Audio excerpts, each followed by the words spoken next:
Few events come as simple as this. The goal, to push the block as far as possible. Welcome everyone to the 5th event of the individual Quadrilla Marble League in Season 4. As we march on in this season, we are bringing back a classic from the qualifiers, and in this main tournament event, we will have 2 runs for every single marble, one in the top lane and one in the bottom lane. The marbles runs based on their distances will be added up, and the marble with the best total distance will capture the gold. As we look at the standings after event 4, the first third of the season complete, it is Tarzan, 1 point clear of Seabed and 3 points clear of Bluetail at the top of the standings, Poison in 4th and Rainforest the host in 5th, after a great goal battle in the last event.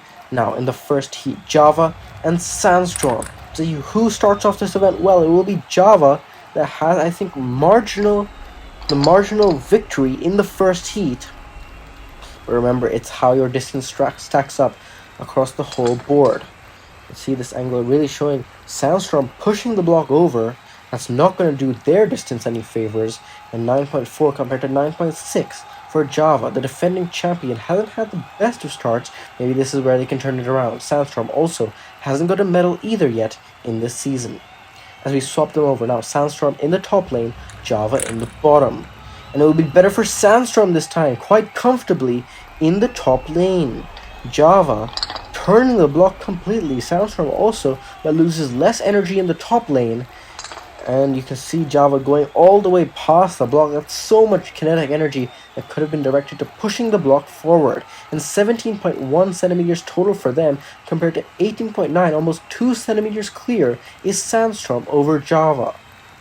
So we move on to Heat 2, Neptune and Denim. Denim, one of the finest block pushers in the whole league. Neptune, meanwhile, horrible start to the season for them.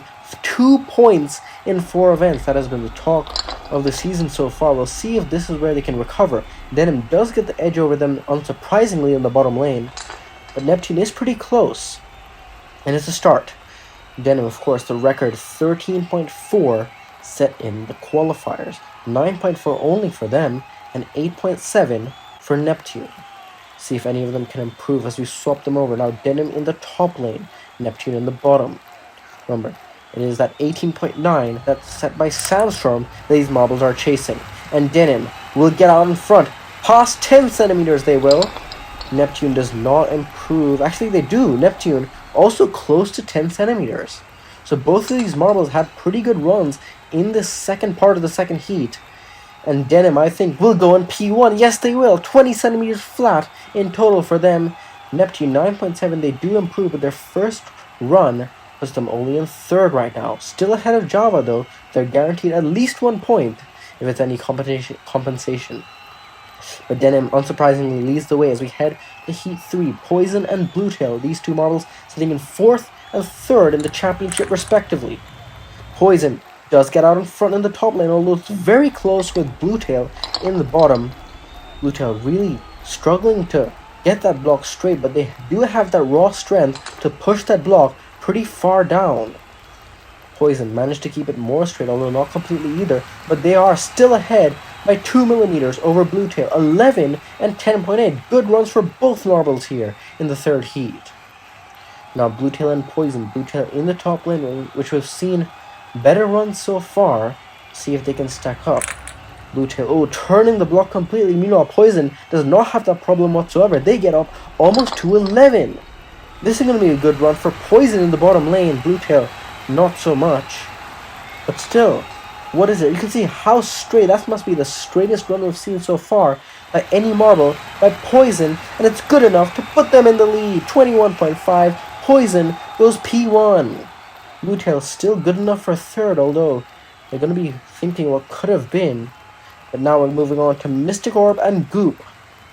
Goop did get a bronze in the last event. Mystic Orb hasn't got a medal yet. They do hit a very good run in the top lane, does Mystic Orb. That's a very good push. Past 11, past 11.5. Goop decent, but cannot stack up to Mystic Orb. What will it be here? 11.7 for Mystic Orb. That is the best run we've seen so far of today. These runs haven't stacked up great compared to the qualifiers, but still, it must be something to do with the conditions, because Mystic Orb is clear. Now Goop also didn't crack 10, but had a pretty good run as well.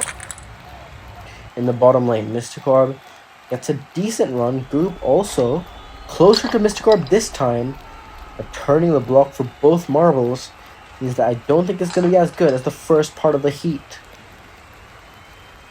Let's see, Mysticorp is clear, 10.7 and 10 for Goop, so Goop does improve and go into 5th. Mysticorp in 1st. They beat Poison and are in provisional lead after the first half. Poison in 2nd and Denon in 3rd. Defending champion Java all the way down in dead last. Not good for them. So they go to Wave Runner and Blizzard in the second half of this event. Neither of these marbles have gotten a medal yet, both sitting down towards the bottom of the standings. Bit of a surprise for Wave Runner, Blizzard not as much, but still, Wave Runner will get 10.2 in the top lane. Blizzard also not too bad with a 9.7. But the runs here today, really, I think you have to get a 10, average a 10, and you'll be looking pretty good in this event. Now, Blizzard in the top and Wave Runner in the bottom. Wave Runner does once again beat Blizzard. Blizzard turning that block sideways again. It's not doing their distances any favors. Wave Runner, though, consistent efforts in both heats, both lanes. We'll see how they stack up. And it's good enough for 3rd place. 10.2 and 9.7. Actually, both of these marbles matching their runs exactly from the first round. Very consistent efforts for both, and better for Wave Runner. Now, Ecto and Shamrock in the 6th heat. Ecto would get the win in block pushing back in Season 1 when they were the champion. They do beat Shamrock in the top lane. How does it stack up? It's looking close to 11. I'm not sure if it crossed it. Shamrock, not a great run though for them. So we'll see how it stacks up. Ecto, 10.8. That's pretty good for them. Looking exciting to see how they can do in the second part of the heat. 9.3, that's not great for Shamrock. They need to pick it up in the second part. Shamrock and Ecto, as we swap them around. Will any of them factor in?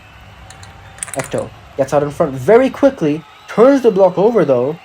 It gets a decent enough distance and does beat Shamrock again. Shamrock, oh, did not look good whatsoever. You can see their energy just directed to the bottom side of the block.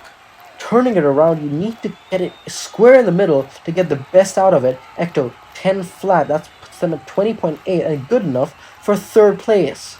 Shamrock, though, all the way down in 11th, only better than Java. Mysticorp is still out in front ahead of Poison and Ecto, now taken 3rd over Wave Runner and the rest. But now, Seabed and Tarzan in the 7th heat. This is going to be interesting. The top 2 in the championship. What can they do? Seabed, not great in the top lane. Tarzan, though, pretty good in the bottom. Does get the edge to the championship leader. What can they do in distance? It's going to be interesting. Let's see, Seabed just turning the block way too much. Tarzan didn't have that problem as much. And it results in a 10.6 compared to just 8.5 for Seabed. It's not going to be very good for the marble that had the championship lead before the last event. But what can Tarzan do in the top lane? Can they challenge for the lead? Seabed needs a good run as well. I think Tarzan will get the edge. Seabed does improve, but Tarzan has a great run in the top lane. Tarzan, will they get the lead in this event? We'll have to see as we go to this camera angle. They get very close to 11. Seabed also solid run for them. 11 flat for Tarzan, but it's not good enough to get the lead. But still, 2nd place for them, just 10th for Seabed. Tarzan has been on form to start the season. Now, Rainforest and Rasher in the final heat. Rainforest, of course, won this event last season. Ooh, turning the block though in and turning it over and pushing it over in the top lane. That's not going to do them very well. Rasher does beat them in the bottom lane. You can see Rasher managing to keep that block very straight up until the end. But still, 10.3 for Rasher. Good recovery after the goose egg in the last event. Can they do well in the second part of the heat? The last run of the day, Rasher and Rainforest. Will any of them factor in and take a stab at the medals? Rasher and Rainforest. Rasher gets out in front, pushes the block further. Rainforest does not have a great run. Rasher, though, has a very good run, close to 11 for them in the top lane. I think Rasher might be contending for a medal here. What will it be? It'll be 10.8 for them, just 9.6 for Rainforest. Rasher barely misses out. 4th place for them, 13th for Rainforest. But it is Mystic Orb that gets their first gold medal of the season, first gold medal since Season 1 hurdles. Tarzan in 2nd, and Poison in 3rd. Those two marbles getting their 3rd medals of the season.